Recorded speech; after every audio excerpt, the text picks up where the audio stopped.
Hi everybody, Patti here, and I'm sitting down with the new head coach of our women's golf program, Heather Fortushniak.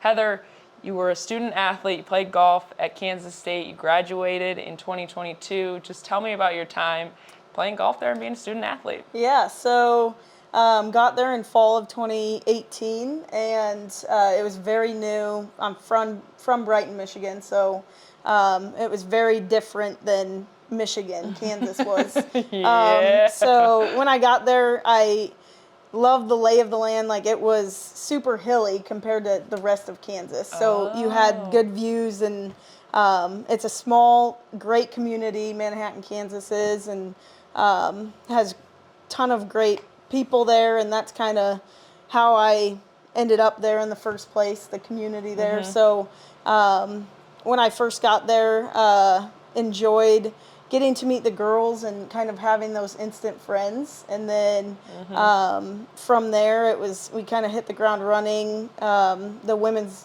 golf team all across the country in Division I and throughout the divisions, they all start in the fall. So you kind of hit the ground running quick, and go. yeah. So, and it goes till May, you Yep. hope, anyways, for postseason. So got there and enjoyed some time with the girls, some practices, and then my freshman year, I would say I didn't really crack the lineup, but I learned a ton, and I honed in on some things, areas of my games that I needed to, fix and improve, and so from there, sophomore year, COVID hit, so that was fun. Gotta love that. Yep. So after that little obstacle, I feel like the rest of the time was, the NCAA did a great job with being thrown a huge curveball like that. So, yeah, and then finished out strong in 2022 and ended up taking an internship thereafter. So, with athletics. So, yeah, it was a great 6 years there, and I'm happy to start a new chapter here. Right, and at K-State too, that internship, you were in development, you were in fundraising there. How happy are you just to get back into golf? Yeah.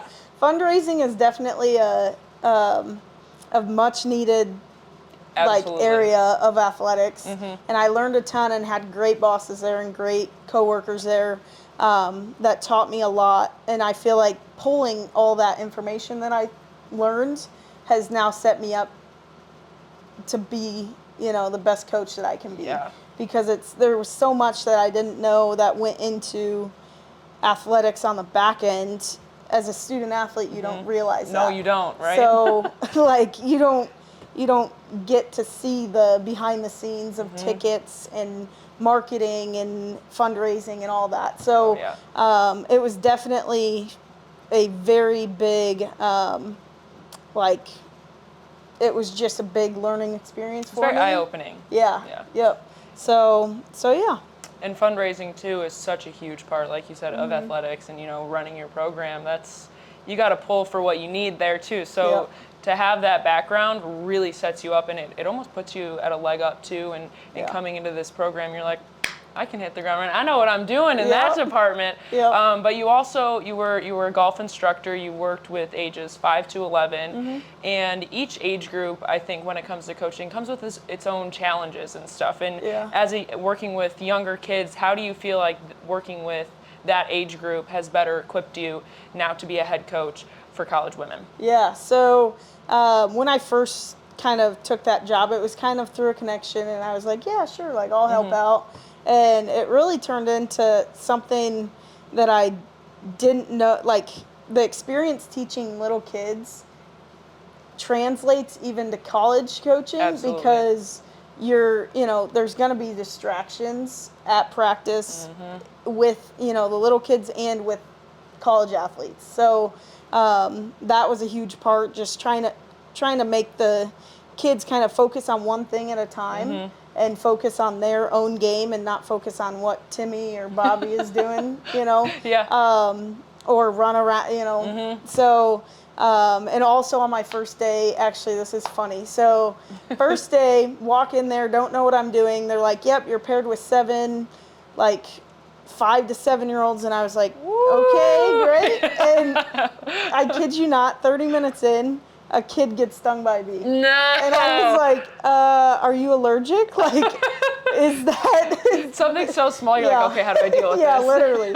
So I feel like there was a lot of those situations where, like, you know, little unforeseeable things came up, and I was like, oh shoot, like, what do I do in that situation? So that definitely helped me prepare. I would say on the golf side, it was a lot of fundamentals what I taught them, so it was good refresher of, like, you know, grip, stance, like all the setup things, and then just, you know, using your legs to really hit the ball and not necessarily using your arms. So and I got into that a little bit more with the older kids for sure.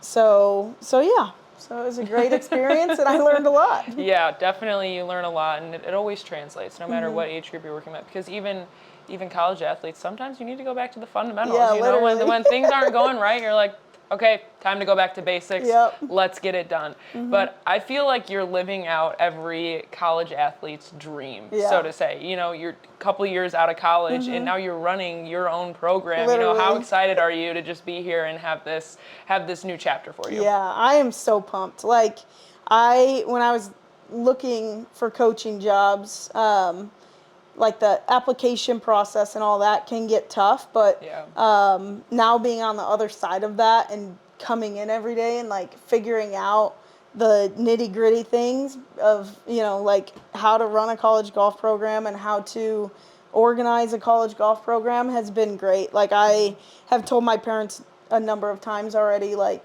it doesn't feel like work, and it feels like so natural just to come in and try and figure it out. And with Nick, the head coach of the men's team, he's been a great help too, of, like, answering questions that I don't know yet, and he's really helped me a lot with organization and, like, just kind of helped me start my program and start the behind the scenes things. Yeah. So, and then I've also gotten to talk to all the girls so far, and good. And have sat down with all of them, and I'm getting really excited. We have a good team this year, and they're all returners, so they know each other, and there's good, you know, there's good team chemistry between them. So I'm super excited for this group of ladies and to be able to coach. And when's report date? When does everybody get back? So as of right now, the 28th, we'll leave on for a tournament on the 30th. So. Oh, so the end of the month. Yep, oh my end of the gosh. month. Countdown is popping right now. So it's gonna be here like that. Yeah, you know? literally. Oh my gosh, how exciting though. But I want to ask you some more fun questions so we can get to know your personality a little bit more. For sure. I coined this game the favorites game. It's very simple. Okay. I'm asking you about your favorite stuff. All right, perfect. So what is your favorite vacation destination? Ooh, I would say probably California. Ooh. I've gone to San Francisco and San Diego, and I've loved both places. Okay. I haven't gone to LA yet, but I really like the beach. Oh, yeah. And I really like the views, like the mountains. Yeah, and in both of those places, you have a little bit of both. Like, San Diego is a little less mountain than San Francisco, but yeah. Well, they say you can, what is it, snowboard, surf, and is it skateboard, all in the same day? They always joke around because they have the mountains there and they've got the snow, so you can do all these different things all in one day. And I'm like, that's so wild to think about. Yeah. But okay, next one, favorite animal?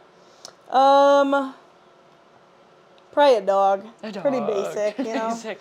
And like a lab. Okay, that was going to be the follow-up question. I was like, what's the favorite breed? Yep, I've always had labs growing up. Like, one of my puppies growing up actually had puppies. She wasn't a puppy at the time, but it was my sister's dog, technically, you know, but a family dog. Yeah. And so that was a really cool experience, and that, I think, like, solidified, like, that's my favorite animal. Yeah, that's it. Done deal. Yep.